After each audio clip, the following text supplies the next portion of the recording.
Nici nu mi-am dat seama când au trecut astea 3 luni și de fapt 3 luni jumate de când am scaunul ăsta de la Achiris. Iar în clipul ăsta o să vorbim despre confort, durabilitate, rezistență, cât de bine a rezistat, cât de ușor se curăță, preț și multe alte chestii de genul ăsta. Iar la final o să vă zic, bineînțeles, dacă merită să vă luați scaunul ăsta de la Achiris. Cumpără jocurile tale preferate la un preț mai bun de pe G2A, link în descriere. Bine ai venit în studio, eu sunt Flash, iar dacă urmărești canalul de câțiva ani încoace, cred că ai observat că mereu am folosit un scaun Achiris. În primul rând vreau să clarificăm o chestie. Într-adevăr am primit scaunele astea de la Achiris în mod direct, sunt și prieten cu ei, dar dacă nu le primeam de la ei, mi-aș fi cumpărat scaunul ăsta din banii mei, adică stocurile sunt cam full prin toate magazinele și nu era o problemă pentru că și prețul este destul de corect pentru el. Mă rog, nu despre asta este vorba, dar am vrut să clarific acest lucru din start ca să nu aud după aia că domnule l-ai primit și de-aia ai zis da, dar dacă nu-l primeam, mi-l cumpăram eu, gen, știi? Scaunul se numește Achiris Atlas, vine în două versiuni, asta pe care o am eu este mai drăguță din punctul meu de vedere și nu are niciun fel de urmă de piele falsă care s-ar putea degrada și strica în timp și tocmai de asta fix pe ăsta le recomand, iar vechiul scaun pe care îl foloseam se numește Achiris Ymir și este destul de popular și l-a luat foarte multă lume de prin România și este și el un scaun bun, dar v-am zis de el pentru că cu acest Ymir o să-l tot compar eu în decursul acestui video pe Atlas. Hai să începem cu părțile bune și anume confortul, cât de confortabil este un scaun ca ăsta și ce pot să vă zic din start e că Ymir era un scaun foarte pufos, la fel de pufos ca și butonul de like pe care poate încă nu l-ai apăsat, așa că te invit să apeși butonul de like și să te abonezi dacă ești nou pe canal. Iar lăsând gluma la o parte, Ymir într-adevăr este un scaun mult mai comfy, deci scaunul ăsta este mai dur, dar asta nu-l face mai prost. Atenție, urmăriți clipul până la capăt. Așa cum i-am răspuns și băiatului care mi-a lăsat acel comentariu, ei bine, faptul că scaunul ăsta este mai tare, din punctul meu de vedere, este un lucru bun. Pentru că Ymir mă făcea de foarte multe ori, fiind un scaun foarte comod, foarte moale, foarte pufos, să-mi iau o poziție de aia, să mă întind pe el așa, să mă las și să încep să stau într-o poziție care nu este întocmai atât de healthy, să zic așa, nu cea mai corectă poziție pentru oasele noastre ca și oameni, pe lângă că nu stăm ok atunci când ne jucăm și mai ales la counter când ești acolo focusat peste monitor, tastatură, mouse și așa mai departe. Faptul că ăsta este un pic mai dur și faptul că are și o perniță lombară integrată care întărește zona asta lombară a spatelui mi se pare un extra plus. Bine, cred că majoritatea din aceste chestii le-am menționat și în primul clip pe care l-am făcut despre scaun, dar facem așa o mică recapitulare, ca să zic așa, pentru că sunt chestii importante despre el. Bun. Aveți reducere la orice comandă pe PC Garage cu codul OneFlash, adică fix numele canalului. Pe lângă pernița lombară este pernița de la cap, care de asemenea nu mai trebuie ajustată atât de des și de mult, pentru că și asta era o problemă la pernița lombară, la Ymir, faptul că mereu trebuia să o trag un pic mai sus, un pic mai jos, nu-i găseam niciodată poziția și așa mai departe, chiar dacă ea era moale și era ok, aveam eu un sweet spot al meu, iar aici nu se pune vorba de chestia asta la partea lombară pentru că el are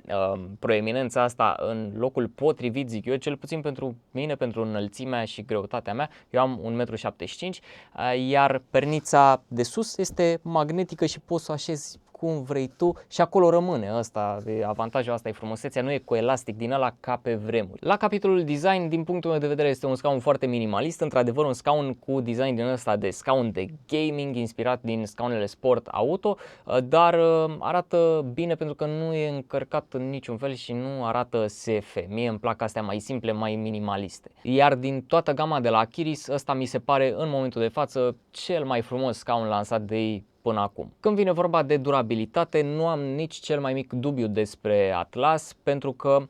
materialele sunt de calitate, sunt folosite același tip de materiale de calitate, materiale care se folosesc și la scaune mult mai scumpe precum Secret Lab și iarăși încă o chestie, nu mi-am luat Secret Lab pentru că pur și simplu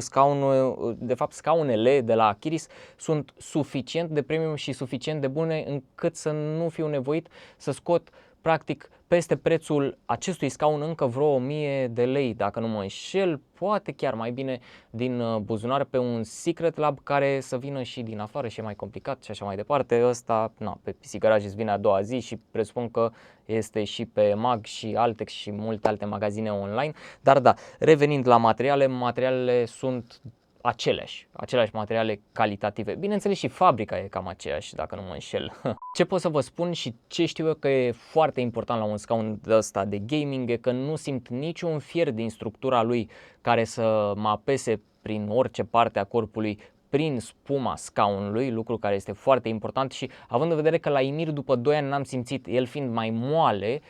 pe ăsta cred că nicio șansă să ajungi să simți fiare și așa mai departe, pentru că am avut o problemă de asta cu un scaun mai vechi de la DX Racer, care când s-a uzat am început să simt un fier exact pe noadă, fix pe ultima parte a coloanei și era groaznic, era chiar nasol, nu mai puteam stau pe el. Spre deosebire de Ymir, care atunci când mă așezam pe el cam de fiecare dată făcea câte un sunet de la de click, de fier, de nu știu, se așezau chestiile prin el, ăsta este mai silențios sau cel puțin încă nu a început să facă așa și mă rog, nu cred că e neapărat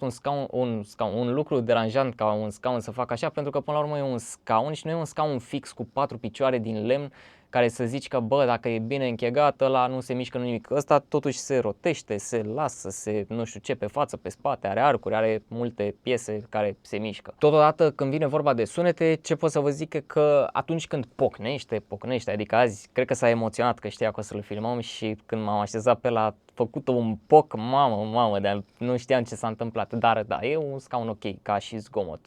nu prea deranjezi noaptea cu el, de exemplu, când te așezi, când te ridici și așa mai departe. Ce pot să vă zic eu despre un minus la scaun e că la un moment dat când stăteam în pat am văzut eu dintr-un anumit unghi niște cute în partea de jos a șezutului, nu știu dacă au venit din fabrică, poate dacă cineva a văzut și primul clip și clipul ăsta și are ochi de vultur, ne poate spune în comentarii dacă erau prezente și din fabrică, pentru că pot fi, dar nimic care să fie extrem de ieșit din comun sau ceva de genul ăsta, cel puțin acum, dacă stau să le caut, nu le văd și nu-mi dau seama când le-am văzut, dar știu că le-am văzut odată, gen pe material.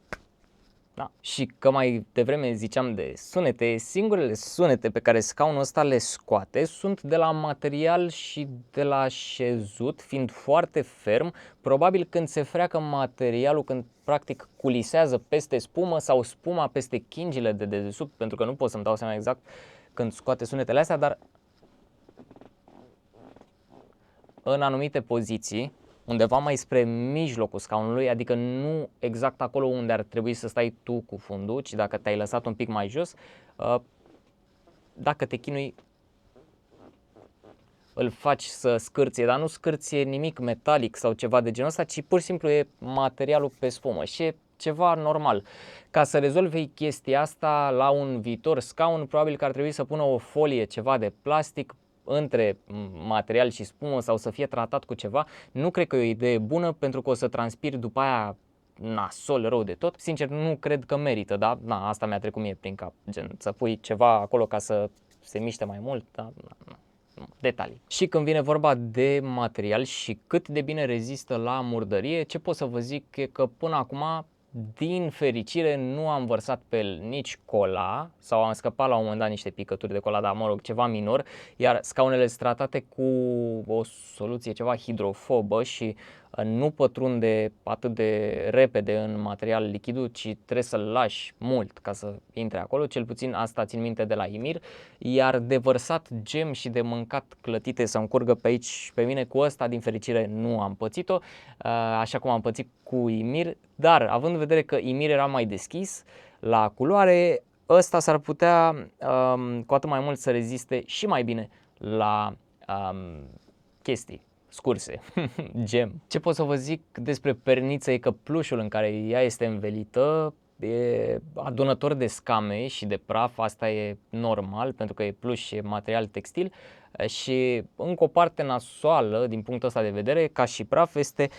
tot ce este cu negru pe margine, pe contur, ca să zic așa, care e un fel de alcantara, un material care vrea să semene cu alcantara, dar este magnet pentru scame și fire din astea de praf, dar cu o rolă din aia de scame imediat ai scăpat de problemă, l-ai curățat, chiar nu e ceva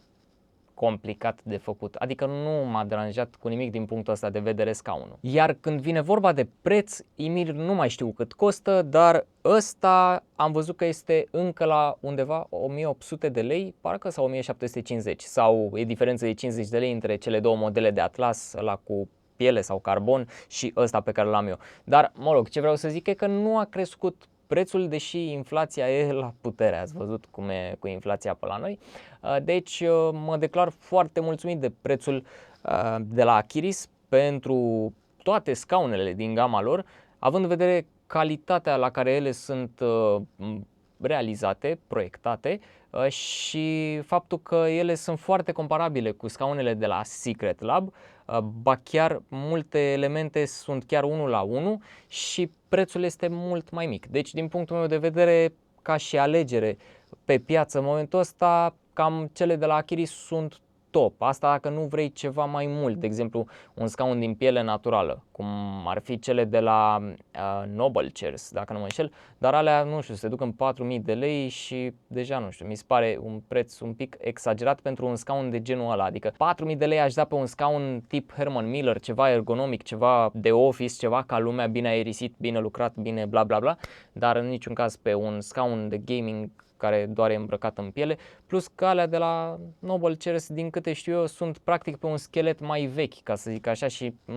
meh. Dacă mai e cineva cu Atlas, să ne spună în comentarii dacă îi place scaunul și ce chestii nasoale a găsit la el. Vă reamintesc că aveți reducere la absolut orice comandă pe PC Garage, codul OneFlash, adică fix numele canalului și vă puteți scoate transportul sau măcar un cico, așa că profitați de la maxim și vă urez o zi cât mai bună în continuare și un scaun cât mai confortabil, nu moale, că dacă e moale nu e neapărat și mai confortabil.